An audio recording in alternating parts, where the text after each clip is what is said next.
बड़ी खबर आपको बता दें, जहां महाकुंभ में आस्था का सैलाब उमड़ रहा। अब तक 62 करोड़ से ज्यादा लोगों ने स्नान किया है। संगम तट पर गंगा स्नान के लिए आस्था का जन सैलाब उमड़ रहा है।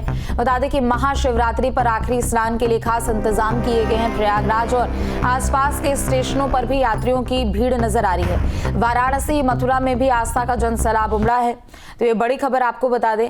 देखिए, महाकुंभ का आज 43वां दिन है और 2 दिनों के बाद यानी महाशिवरात्रि के स्नान के साथ महाकुंभ का समापन हो जाएगा। लेकिन श्रद्धालुओं का उत्साह कम होने का नाम नहीं ले रहा। श्रद्धालुओं की संख्या लगातार बढ़ती जा रही है और आज भी करोड़ों लोग इस वक्त संगम क्षेत्र में मौजूद है। अब तक कुल 62 करोड़ से ज्यादा लोगों ने स्नान पूजन किया है। संगम तट पर गंगा स्नान के लिए लोगों का हुजूम उमड़ता ही नजर आ रहा है। इसके अलावा प्रयागराज के आसपास जितने जिले हैं उन सभी के रेलवे स्टेशनों पर भी काफी ज्यादा भीड़ नजर आ रही है। लिहाजा सुरक्षा व्यवस्था के पुख्ता इंतजाम किए गए हैं। आने जाने के लिए अलग से व्यवस्था की गई है। मेला क्षेत्र में भी एंट्री एग्जिट को लेकर अलग से यहां पर व्यवस्था की गई है और सुरक्षा के हर एक पुख्ता इंतजाम किए गए हैं। चूंकि बस एक आखिरी स्नान है जो कि परसों यानी 26 फरवरी को होना है। महाशिवरात्रि का ये महास्नान होगा और इसी के साथ महाकुंभ का समापन भी हो जाएगा। और अभी तक के इन पूरे 43 दिनों के आंकड़े को देखें तो 62 करोड़ से ज्यादा लोगों ने स्नान पूजन किया है संगम पहुंचकर। और अगले 2 दिनों में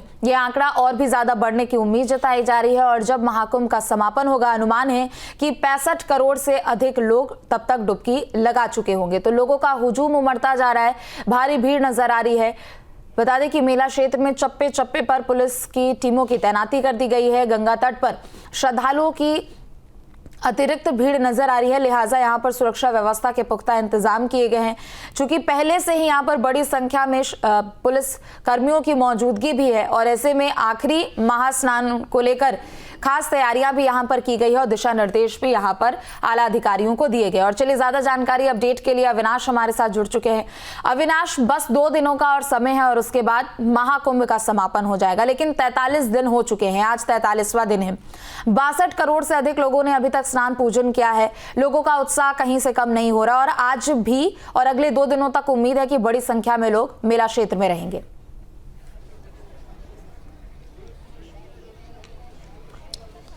बिल्कुल, देखिए, चूंकि 26 यानी कि परसों महाकुंभ का समापन हो जाएगा, लेकिन जो भीड़ है वो लगातार बढ़ती जा रही है और जो सरकार और प्रशासन के पास जो इनपुट है उसके मुताबिक जो संख्या है आज के बाद और ज़्यादा बढ़ने वाली है। चूंकि देखा जाए तो 26 को महाशिवरात्रि के स्नान के लिए बड़ी तादाद में जो लोग हैं देश के कोने कोने से यहाँ पर पहुँच रहे हैं। और देखिए, खास बात यह है कि जो स्नान होता है, जो खास स्नान होता है, उसमें सबसे ज़्यादा जो संख्या होती है आसपास के जो ज़िलों के लोग होते हैं उनकी संख्या होती है, क्योंकि वे जो लोग होते हैं आम दिनों में उतना नहीं आते हैं। लेकिन जैसे अगर मकर संक्रांति की बात करें, मौनी अमावस्या की बात करें या फिर महाशिवरात्रि के स्नान की बात करें तो इस दिन कोशिश ये होती है। तो वैसे में जो संख्या है वो आज रात के बाद और ज़्यादा बढ़ने वाली है। हालांकि अगर हम बात करें तो चूंकि प्रशासन को भी पता है कि महाशिवरात्रि के दिन जो तादाद होगी बहुत ज़्यादा होगी। हालांकि आज भी जो संख्या है काफ़ी ज़्यादा है। अगर कल की बात करें तो कल तकरीबन 1.5 करोड़ से ज़्यादा जो लोग थे उन्होंने संगम में स्नान किया और आज भी सुबह से ही जो लोगों की तादाद है वो बहुत ज़्यादा देखी जा रही है। और ख़ास तौर पर अगर हम बात करें तो चूँकि जो आसपास के एंट्री पॉइंट्स हैं वहाँ पर बहुत ज़्यादा जो गाड़ियों की भीड़ है वो देखी जा रही है। कई जगहों पर जाम की स्थिति भी हो गई है क्योंकि लोग प्राइवेट गाड़ियों से लगातार प्रयागराज आ रहे हैं। हालांकि प्रशासन की तरफ से जो तमाम रास्ते हैं उनको डाइवर्ट किया गया है। जो एंट्री पॉइंट्स हैं, जो वहाँ पर पार्किंग बनाई गई है, लोगों से अपील की जा रही है कि वे अपनी गाड़ियों को वहाँ पर पार्क करके वहाँ से जो शटल बसें चलाई जा रही है, जो रिक्शा, जो दूसरे साधन है उसके ज़रिए संगम क्षेत्र में पहुँचने की कोशिश करें। क्योंकि देखिए, गाड़ियों के आवागमन की वजह से भी कहीं ना कहीं जो ट्रैफिक का जो संचालन है उस पर असर पड़ता है।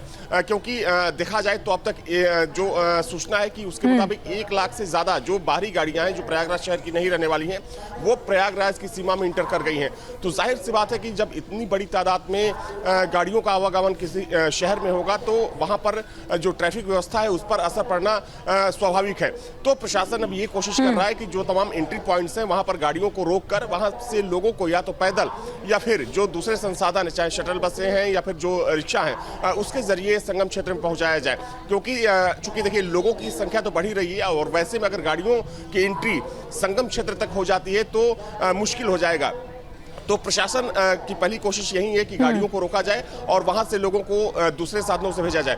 दूसरी जो चीज है वो लोगों की बढ़ती संख्या को लेकर है, क्योंकि जो इनपुट है उसके मुताबिक आज शाम के बाद से जो संख्या है, जो तादाद है और ज्यादा बढ़ने वाली है। हालांकि क्राउड कंट्रोल को लेकर चूंकि प्रशासन पूरी तरीके से मुस्तैद है और कोशिश ये हो रही है कि जो भीड़ है उसको एक जगह पर इकट्ठा ना होने दिया जाए। बिल्कुल, और देखिए आखिरी महास्नान है ये, प्रमुख स्नान है ये, तो जाहिर सी बात है कि चुनौती और भी ज्यादा है और चुनौतियों से निपटने के लिए यहाँ पर पूरी तैयारी की गई है।